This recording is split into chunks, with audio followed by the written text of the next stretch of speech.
शहरी विकास मंत्रालय प्रयास कर रहा है। केंद्रीय मंत्री हरदीप पुरी ने शहरों की वित्तीय रैंकिंग का महत्वपूर्ण ऐलान किया है। अखिल भारतीय स्तर पर होगा इसके लिए कंपटीशन।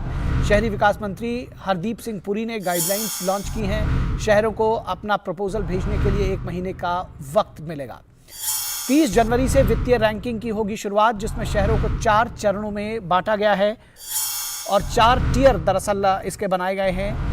शहरों के ब्यूटिफिकेशन चार्ट में सौंदर्यीकरण जो चार्ट है उसमें कौन से शहर का कौन सा वार्ड अधिक सुंदर है, इस आधार पर तय होगा कि किस वार्ड ने स्वच्छता का सबसे अधिक ख्याल रखा है। 2014 में प्रधानमंत्री नरेंद्र मोदी ने शहरी विकास को चैलेंज के रूप में लिया था और स्वच्छता अभियान की शुरुआत की थी। और इसी अभियान के तहत गरीबों और वंचितों को मिले हैं 1 करोड़ 22 लाख पक्के मकान। ये शहरी जो अभियान है उसके तहत पक्के मकान से लेकर के स्वच्छता और सौंदर्यीकरण तमाम सारी चीज़ें इसमें फोकस है। स्वच्छ भारत अभियान में कचरा प्रबंधन 17% से बढ़कर 78% हुआ है और लेकिन इसमें कई शहरों की चुनौतियां जो हैं वो भी बरकरार हैं। स्वच्छ और स्वास्थ्य वातावरण बनाने के लिए शहरों को उनके म्यूनिसिपल बॉडी के बीच प्रतियोगिता रखने के लिए विचार मांगे गए हैं। फाइनेंशियल सेगमेंट के आधार पर शहरों को पैसा मिलेगा। गार्बेज फ्री सिटी के लिए सामाजिक भागीदारी से होगा प्रयास। अर्बन ब्यूटिफिकेशन प्रतियोगिता के बीच शहरों के वित्तीय स्वास्थ्य का भी ख्याल रखा जाएगा।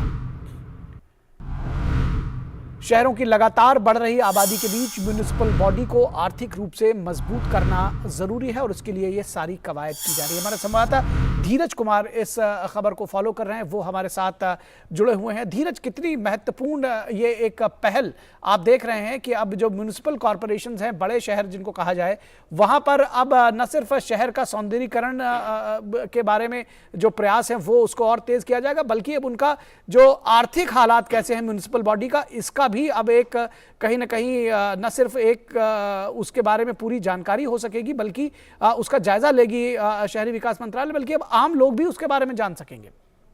बिल्कुल आपने सही कहा। आज केंद्रीय आवासन एवं शहरी कार्य मंत्री ने प्रेस वार्ता में जैसा कि बताया है कि और उन्होंने गाइडलाइंस जारी किए हैं देश के सभी जिलों को, सभी शहरों को, और उस गाइडलाइंस पर उन्होंने साफ तौर पे कहा है कि हम 2 चीज़ लॉन्चिंग करने के लिए जा रहे हैं। एक पहली चीज़ है कि ब्यूटिफिकेशन ऑफ सिटी, जैसा कि आपने कहा कि शहरों की रैंकिंग की जाएगी और रैंकिंग का पैमाना है कि शहरों की स्वच्छता के आधार पर, उसकी सुंदरता खूबसूरती के आधार पर उसकी रैंकिंग की जाएगी। और दूसरी चीज़ है कि शहरों की जो वित्तीय स्थिति है उसकी भी रैंकिंग की जाती है की जाएगी। तो इसका उन्होंने एक पैमाना बनाया, एक आधार उन्होंने तैयार किया है कि जो भी शहर है उस शहर में उसने अपने शहर ने अपने रिसोर्स का कितना मोबिलाइजेशन किया, अपने रिसोर्स का कितना इस्तेमाल किया है, और शहर का जो खर्च है, शहर का जो बजट है, उस बजट के आधार पर उस शहर का कितना परफॉर्मेंस है। और तीसरी चीज़ें क्या है कि फिस्कल सिस्टम, जो राजकोषीय शासन प्रणाली है, वित्तीय शासन प्रणाली है, इन तीनों प्रणाली को आधार बनाकर उन्होंने ये तय किया है कि हम शहरों की रैंकिंग करेंगे। और इस रैंकिंग के लिए उन्होंने सारे जो शहर हैं उस सारे शहरों को उन्होंने गाइडलाइंस जारी किए हैं और उस गाइडलाइंस के आधार पर अगले 30 जनवरी से शहरों की जो रैंकिंग है वो प्रारंभ की जाएगी, जिसमें एक वित्तीय रैंकिंग। तो ये वित्तीय रैंकिंग किस हिसाब से वित्तीय रैंकिंग की जाएगी धीरज, ये भी समझना चाहेंगे। जो राज्यों का क्या मतलब कोई उसके लिए मानक तय किए गए हैं? जो आपने गाइडलाइंस की बात कही, क्या है मुख्य बातें उसमें? देखिए, उसमें 3 मानक तय किए गए हैं। कोई भी शहर है वो अपने रिसोर्स, पहले मानक के, अगर हम मानक की बात करें तो उसमें सबसे पहला बिंदु है रिसोर्स मोबिलाइजेशन। हाँ। शहर ने अपने रिसोर्स का कितना इस्तेमाल किया है। उसके बाद दूसरा जो मानक है, उस मानक में कहा गया है कि जो शहर का जो एक्सपेंडिचर है, उस एक्सपेंडिचर के आधार पर शहर ने कैसा प्रदर्शन किया है। और तीसरी चीज़ है कि फिजिकल गवर्नमेंट सिस्टम, राजकोषीय शासन प्रणाली, वित्तीय शासन प्रणाली, उसका उस शहर ने कितना इस्तेमाल किया। इन 3 चीजों को आधार बनाकर शहरी विकास मंत्रालय ने ये कोशिश की है कि अगले 30 जनवरी से देश के सभी शहरों की रैंकिंग की जाएगी और उस रैंकिंग के आधार पर शहर का जो वित्त है वो तैयार किया जाएगा। और दूसरी चीज़ है कि शहर का ब्यूटिफिकेशन भी किया जाएगा, उसके ब्यूटिफिकेशन की रैंकिंग की भी होगी।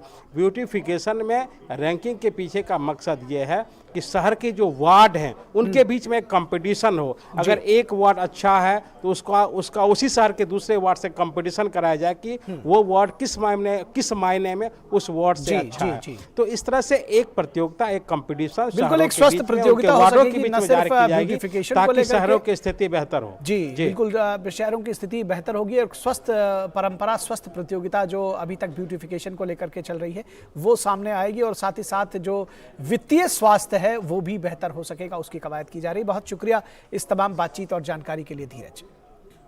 तो इस वक्त में आज बस इतना ही, और अब इस वक्त में जो समय है वो है देश हित का। आज आपको दिखाते हैं कि किस तरह से सांस्कृतिक नव जागरण अब दिखाई देने लगा है। जिस सांस्कृतिक पुनर्जागरण, आध्यात्मिक चेतना की हम बात करते हैं, अब उसको हम महसूस कर सकते हैं।